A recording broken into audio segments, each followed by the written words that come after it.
விழாக்களில் ஒவ்வொன்றுக்கும் தனித்துவம் உண்டு. நம் வாழ்க்கையை வளப்படுத்தும் பாரம்பரியமும் பண்பாடும் நிறைந்த நாள்தான் ஆயுத பூஜை.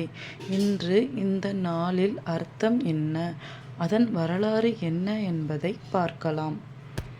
மகிஷாசுரன் என்ற அசுரன் தனது வலிமையால் தேவர்களை வாட்டினான். அந்த சமயம் எல்லா தேவர்களும் இணைந்து துர்கா தேவியை உருவாக்கினர். தேவர்கள் தங்களுடைய பலத்தை, தங்களுடைய ஆயுதங்களை துர்கா தேவிக்கு கொடுத்தனர். அவளின் கையில் சங்கு, சக்கிரம், வில், வாள், கத்திரி போன்ற எல்லா ஆயுதங்களும் ஒளிந்தன. 9 நாட்கள் கடுமையான யுத்தம் நடந்தது. 10ஆம் நாளில் துர்கா தேவி வெற்றி பெற்றாள். அந்த நாளை நாம் விஜயதசமி என்று கொண்டாடுகிறோம். இந்த 9 நாட்களில் தேவிக்கு துணை நின்ற ஆயுதங்களின் பங்கு மிகப்பெரியது. அதனால்தான் அந்த கருவிகள், ஆயுதங்கள் புனிதமானவை என கருதப்பட்டன. இதுவே ஆயுத பூஜையின் தொடக்கம். ஆனால் ஆயுத பூஜை என்பது ஆயுதங்களுக்கு மட்டும் இல்லை என்பது முக்கியம். நம் உழைப்பின் கருவிகள் அனைத்தும் புனிதமானவை.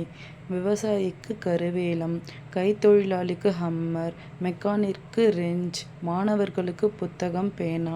இந்த கருவிகள் இல்லாமல் நம்மால் முன்னேற முடியாது.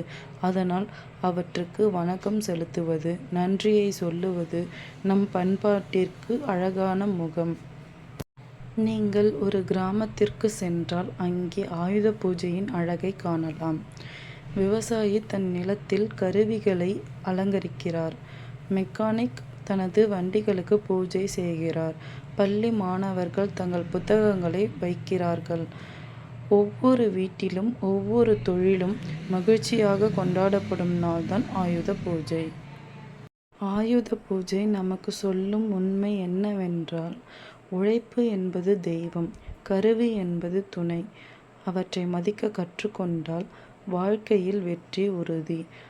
இது வெறும் திருநாள் அல்ல, இது நன்றியை வெளிப்படுத்தும் நாள். நமக்கு துணை நிற்கும் கருவிகளுக்கு, நமக்காக உழைக்கும் கைகளுக்கு சொல்லப்படும் நன்றி. இந்த ஆயுத பூஜை உங்கள் வாழ்க்கையில் உழைப்பின் பலனை தரட்டும், வெற்றியின் ஒளியை பரப்பட்டும். அனைவருக்கும் ஆயுத பூஜை திருநாள் நல்வாழ்த்துக்கள்.